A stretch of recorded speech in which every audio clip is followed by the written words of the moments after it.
You know that moment when someone introduces you as an expert and your stomach drops? When inside you're thinking, oh no, if they only knew. Well, that's what we're talking about today, transforming imposter syndrome from your biggest block into your greatest strength. I'm Kara Flowers, a business mentor who's helped women worldwide remove invisible barriers, holding them back to build six-figure businesses. And as a Christian wife and a mom, I bring that perspective to pretty much everything that I teach. First, let's get clear on what imposter syndrome actually is. Back in 1978, psychologists Pauline Clance and Suzanne Imes discovered something fascinating about high achieving women. Despite their obvious success, these women felt like complete frauds and were terrified of being found out. The thing is, it wasn't about confidence. It was about this wired disconnect between what they'd accomplished and what they believed about themselves. Fast forward to today, and we know about 70% of successful people experience this. And here's what nobody tells you: it actually gets more intense as you become more successful. I see this all the time with my clients. The more they grow, the stronger the inner voice gets that's saying, who do you think you are? And it shows up in various ways, sometimes not that obvious. But here's what most people get wrong: they treat imposter syndrome like it's a thing to overcome and fix, like there's something broken about you or them. What if it's actually a signal that you're approaching your zone of genius?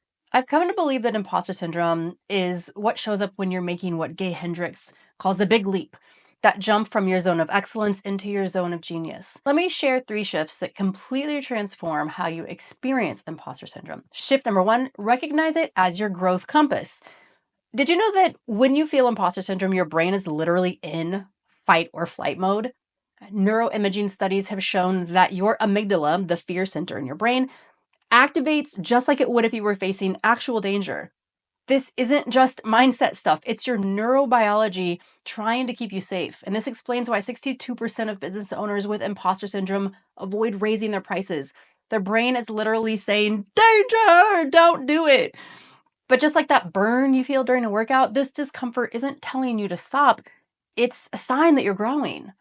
Next time those feelings come up, try asking yourself, what edge am I pushing here that feels dangerous to my brain? This simple reframe, it's game changing. Shift 2: redefine what expert actually means. Here's something that they never taught us in school: expertise isn't about having all the answers. Our culture has fed us a lie that to be an expert means you know everything, that you never struggle, that you have arrived. One of my personal mantras in coaching is, I am not responsible for my clients' results. That might sound wild, but hear me out. As coaches, we're not gurus, we're guides. The client is always the hero of their own story. You are not the one and only solution to someone's problem, but you are uniquely qualified to help a specific group of people in a way that no one else can. And when I stopped trying to be the perfect expert and started openly sharing my journey, including the messy parts, something unexpected happened. My impact actually expanded. People don't need your perfection, they need your path. Shift 3: build your victory profile. Your brain has this annoying default setting where it gives way more weight to negative feedback than positive. One person questions your method and suddenly you forgot about the 20 clients who got amazing results. This is why I'm obsessed with what I call the victory file. It's a folder where you save everything, every win, every testimonial, and every thank you note from your clients. I have mine right here on my desk.